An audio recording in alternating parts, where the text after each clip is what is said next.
घरमा मेरो बाबुले चाहिँ मिठाई खानलाई एकदमै रहर गरेकोले गर्दाखेरि बाहिरको खुवाउनुभन्दा घरमै चाहिँ रसमलाई दुध मलाई बनाउनु पर्यो भनेर चाहिँ मैले आज 2 प्याकेट दुध ल्याएर दुधलाई उमाल्न रेडी गर्दैछु र बनाउँदै यो भिडियो चाहिँ हजुरहरूसँग पनि म सेयर गर्दैछु किनकि मेरो भिडियो हेरेर हजुरहरू पनि यसरी नै रसमलाई चाहिँ घरमै बनाएर खान सक्नुहुन्छ भनेर सबसे पहिला त दुध तताउन बसाएँ। त्यस पछाडि त्यसलाई फटाउनको लागि छेना बनाउनको लागि कागती हालेर छेना बनाएँ। त्यस पछाडि त्यो कागतीको अमिलो पखाल्नुपर्छ साथीहरू मजाले पानीमा अनि छान्नेमा राखेर मजाले पखालेर अनि त्यस पछाडि पातलो कपडामा राखेर निचरे अनि एकछिनको लागि चाहिँ त्यो ह्याङ्गिङ हुन दिएँ। अनि त्यस पछाडि त्यति भएपछि उतापट्टि मैले मलाईको लागि चाहिँ दुध बसालेको छु फेरि फाल्टै आधी लिटर मजाले दुध चाहिँ यो चाहिँ मजाले पकाउनुपर्छ एकदमै मजाले पकाउनुपर्छ पाक्नुपर्छ दुध एकदमै जति पाक्यो त्यति मिठो हुन्छ रसमलाई चाहिँ। अनि त्यस पछाडि छेना पनि रेडी भएर चाहिँ अब छेना म्यास गर्दैछु म।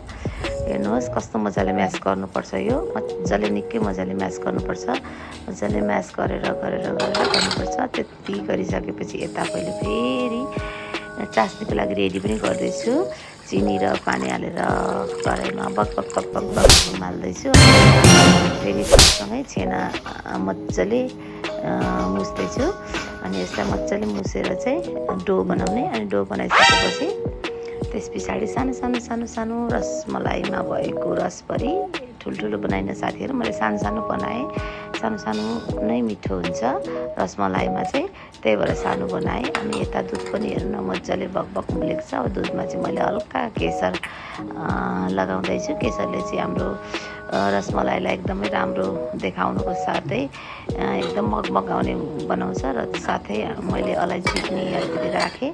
त्यस पछाडि चिनीको पाक रेडी भयो। त्यस पछाडि मैले त्यो मसिनो गरी बनाएको रसदानालाई चाहिँ चिनी पानीमा उमाल्दैछु बक उम्लिँदैछ।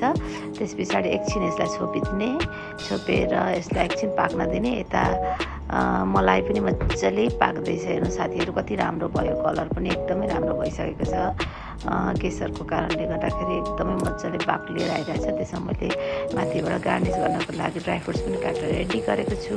अब हेर्नुहोस् यतिको भएपछि चाहिँ मजाले त्यो मलाई चाहिँ सेलाएपछि रसदानालाई चाहिँ टक लगाएर राखिदिने साथीहरू। त्यस पछाडि यस्तो भयो। अब ड्राई फ्रुट्सले माथिबाट गार्निस गरिदिएँ अनि त्यस पछाडि चाहिँ यति गरेर मैले चाहिँ सबसे पहिला मिठो बनाउँदा जहिले पनि भगवानलाई चढाउने गर्छु साथीहरू र भगवानलाई सबसे पहिला भोग लगाएँ है। म चाहिँ सधैँ यस्तै गर्ने गर्छु घरमा मिठो पाक्दाखेरि। अनि त्यस पछाडि मैले त्यसमा चाहिँ रस पस्यो कि पसेन